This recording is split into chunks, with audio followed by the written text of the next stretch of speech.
英語聞き流しリスニング、英語テキストと MP3 ダウンロード、その他の物語はホームページからお聞きいただけます。88thpp.com 88thpp.com Chapter 7. The author, being informed of a design to accuse him of high treason, makes his escape to Blefuscu. His reception there. Before I proceed to give an account of my leaving this kingdom, it may be proper to inform the reader of a private intrigue which had been for 2 months forming against me. I had been hitherto, all my life, a stranger to courts, for which I was unqualified by the meanness of my condition. I had indeed heard and read enough of the dispositions of great princes and ministers, but never expected to have found such terrible effects of them, in so remote a country, governed, as I thought, by very different maxims from those in Europe. When I was just preparing to pay my attendance on the Emperor of Blefuscu, a considerable person at court, to whom I had been very serviceable, at a time when he lay under the highest displeasure of His Imperial Majesty, came to my house very privately at night, in a close chair, and, without sending his name, desired admittance. The chairmen were dismissed, I put the chair, with his lordship in it, into my coat pocket, and, giving orders to a trusty servant, to say I was indisposed and gone to sleep, I fastened the door of my house, placed the chair on the table, according to my usual custom, and sat down by it. After the common salutations were over, observing his lordship's countenance full of concern, and inquiring into the reason, he desired I would hear him with patience, in a matter that highly concerned my honor and my life. His speech was to the following effect, for I took notes of it as soon as he left me. You are to know, said he, that several committees of council have been lately called, in the most private manner, on your account, and it is but 2 days since His Majesty came to a full resolution. You are very sensible that Skyrish Bolgalam, Galbet, or High Admiral, has been your mortal enemy, almost ever since your arrival. His original reasons I know not, but his hatred is increased since your great success against Blefuscu, by which his glory as admiral is much obscured. This lord, in conjunction with Flimnap the High Treasurer, whose enmity against you is notorious on account of his lady, Limtok the General, Laukin the Chamberlain, and Balmuff the Grand Justiciary, have prepared articles of impeachment against you, for treason and other capital crimes. This preface made me so impatient, being conscious of my own merits and innocence, that I was going to interrupt him, when he entreated me to be silent, and thus proceeded. Out of gratitude for the favors you have done me, I procured information of the whole proceedings, and a copy of the articles, wherein I venture my head for your service. Greater than articles of impeachment against Quinbus Flestrin, the Man Mountain. Greater than Article I. Greater than whereas, by a statute made in the reign of His Imperial Majesty Kalin Defer Plune, it is enacted, that, whoever shall make water within the precincts of the royal palace, shall be liable to the pains and penalties of high treason, notwithstanding, the said Quinbus Flestrin, in open breach of the said law, under color of extinguishing the fire kindled in the apartment of His Majesty's most dear imperial consort, did maliciously, traitorously, and devilishly, by discharge of his urine, put out the said fire kindled in the said apartment, lying and being within the precincts of the said royal palace, against the statute in that case provided, etc. against the duty, etc. greater than Article 2. Greater than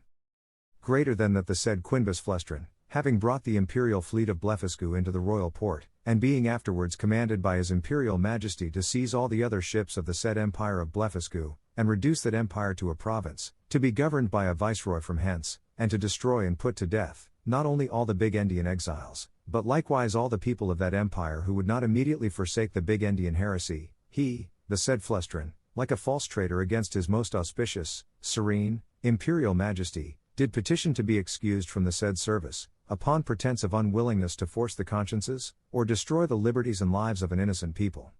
Greater than Article 3. Greater than that, whereas certain ambassadors arrived from the court of Blefuscu, to sue for peace in His Majesty's court, he, the said Flestrin, did, like a false traitor, aid, abet, comfort, and divert, the said ambassadors, although he knew them to be servants to a prince who was lately an open enemy to His Imperial Majesty, and in an open war against his said Majesty. Greater than Article 4. Greater than that the said Quinbus Flestrin, contrary to the duty of a faithful subject, is now preparing to make a voyage to the court and empire of Blefuscu, for which he has received only verbal license from His Imperial Majesty, and, under color of the said license, does falsely and traitorously intend to take the said voyage, and thereby to aid, comfort, and abet the Emperor of Blefuscu, so lately an enemy, and in open war with his Imperial Majesty aforesaid. There are some other articles, but these are the most important, of which I have read you an abstract. In the several debates upon this impeachment, it must be confessed that His Majesty gave many marks of his great lenity, often urging the services you had done him, and endeavoring to extenuate your crimes. The Treasurer and Admiral insisted that you should be put to the most painful and ignominious death, by setting fire to your house at night, and the General was to attend with 20,000 men, armed with poisoned arrows, to shoot you on the face and hands. Some of your servants were to have private orders to strew a poisonous juice on your shirts and sheets, which would soon make you tear your own flesh, and die in the utmost torture. The General came into the same opinion, so that for a long time there was a majority against you, but His Majesty resolving, if possible, to spare your life, at last brought off the Chamberlain. Upon this incident, Reldresal, Principal Secretary for Private Affairs, who always approved himself your true friend, was commanded by the Emperor to deliver his opinion, which he accordingly did, and therein justified the good thoughts you have of him. He allowed your crimes to be great, but that still there was room for mercy, the most commendable virtue in a prince, and for which His Majesty was so justly celebrated. He said, the friendship between you and him was so well known to the world, that perhaps the most honorable board might think him partial. However, in obedience to the command he had received, he would freely offer his sentiments. That if His Majesty, in consideration of your services, and pursuant to his own merciful disposition, would please to spare your life, and only give orders to put out both your eyes, he humbly conceived, that by this expedient justice might in some measure be satisfied, and all the world would applaud the lenity of the Emperor, as well as the fair and generous proceedings of those who have the honor to be his counselors. That the loss of your eyes would be no impediment to your bodily strength, by which you might still be useful to His Majesty, that blindness is an addition to courage, by concealing dangers from us, that the fear you had for your eyes, was the greatest difficulty in bringing over the enemy's fleet, and it would be sufficient for you to see by the eyes of the ministers, since the greatest princes do no more. This proposal was received with the utmost disapprobation by the whole board. Bolgolam, the admiral, could not preserve his temper, but, rising up in fury, said, he wondered how the secretary durst presume to give his opinion for preserving the life of a traitor, that the services you had performed were, by all true reasons of state, the great aggravation of your crimes, that you, who were able to extinguish the fire by discharge of urine in Her Majesty's apartment, which he mentioned with horror, might, at another time, raise an inundation by the same means, to drown the whole palace, and the same strength which enabled you to bring over the enemy's fleet, might serve, upon the first discontent, to carry it back, that he had good reasons to think you were a big Indian in your heart, and, as treason begins in the heart, before it appears in overt acts, so he accused you as a traitor on that account, and therefore insisted you should be put to death. The treasurer was of the same opinion. He showed to what straits His Majesty's revenue was reduced, by the charge of maintaining you, which would soon grow insupportable, that the secretary's expedient of putting out your eyes, was so far from being a remedy against this evil, that it would probably increase it, as is manifest from the common practice of blinding some kind of fowls, after which they fed the faster, and grew sooner fat, that His Sacred Majesty and the Council, who are your judges, were, in their own consciences, fully convinced of your guilt, which was a sufficient argument to condemn you to death, without the formal proofs required by the strict letter of the law. But His Imperial Majesty, fully determined against capital punishment, was graciously pleased to say, that since the Council thought the loss of your eyes too easy a censure, some other way may be inflicted hereafter. And your friend the Secretary, humbly desiring to be heard again, in answer to what the Treasurer had objected, concerning the great charge His Majesty was at in maintaining you, said, that His Excellency, who had the sole disposal of the Emperor's revenue, might easily provide against that evil, by gradually lessening your establishment, by which, for want of sufficient food, you would grow weak and faint, and lose your appetite, and consequently, decay, and consume in a few months. Neither would the stench of your carcass be then so dangerous, when it should become more than half diminished, and immediately upon your death 5 or 6,000 of His Majesty's subjects might, in 2 or 3 days, cut your flesh from your bones, take it away by cartloads, and bury it in distant parts, to prevent infection, leaving the skeleton as a monument of admiration to posterity. Thus, by the great friendship of the Secretary, the whole affair was compromised.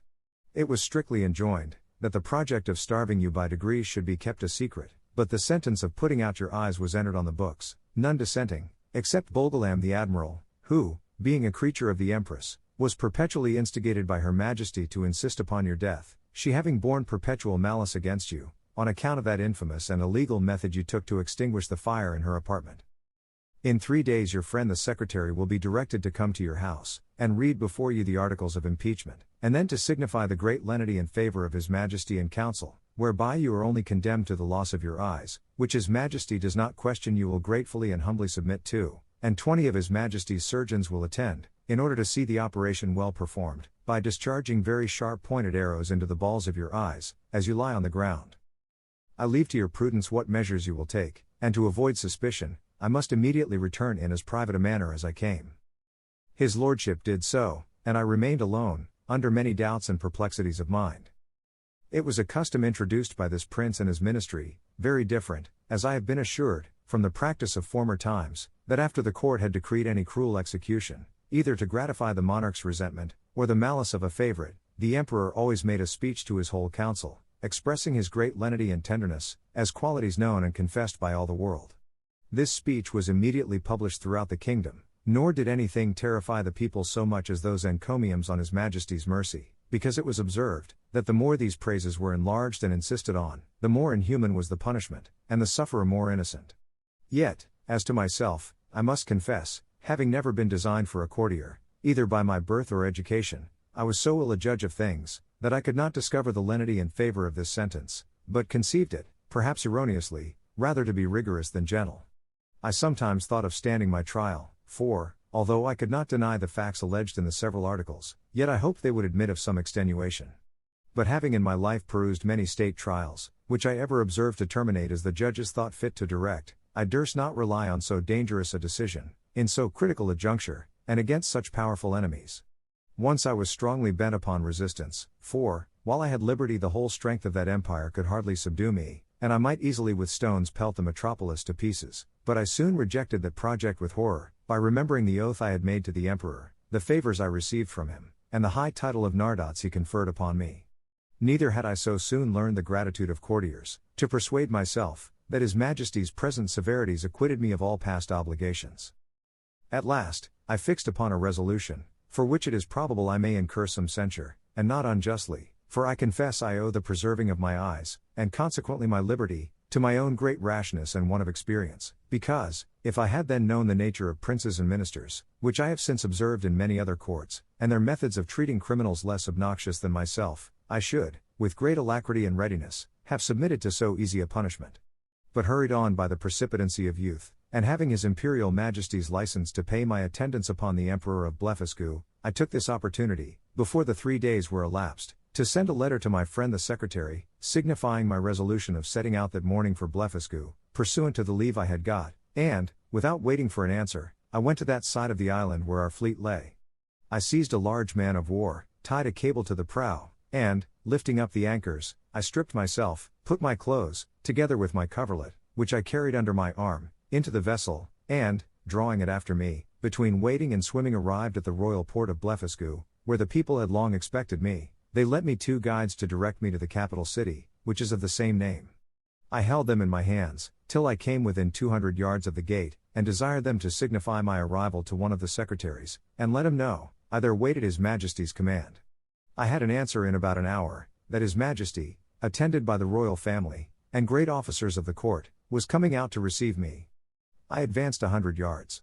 The emperor and his train alighted from their horses, the empress and ladies from their coaches, and I did not perceive they were in any fright or concern. I lay on the ground to kiss his majesty's and the empress's hands. I told his majesty, that I was come according to my promise, and with the license of the emperor my master, to have the honor of seeing so mighty a monarch, and to offer him any service in my power, consistent with my duty to my own prince, not mentioning a word of my disgrace, because I had hitherto no regular information of it, and might suppose myself wholly ignorant of any such design, neither could I reasonably conceive that the emperor would discover the secret, while I was out of his power, wherein, however, it soon appeared I was deceived. I shall not trouble the reader with a particular account of my reception at this court, which was suitable to the generosity of so great a prince, nor of the difficulties I was in for want of a house and bed, being forced to lie on the ground, wrapped up in my coverlet.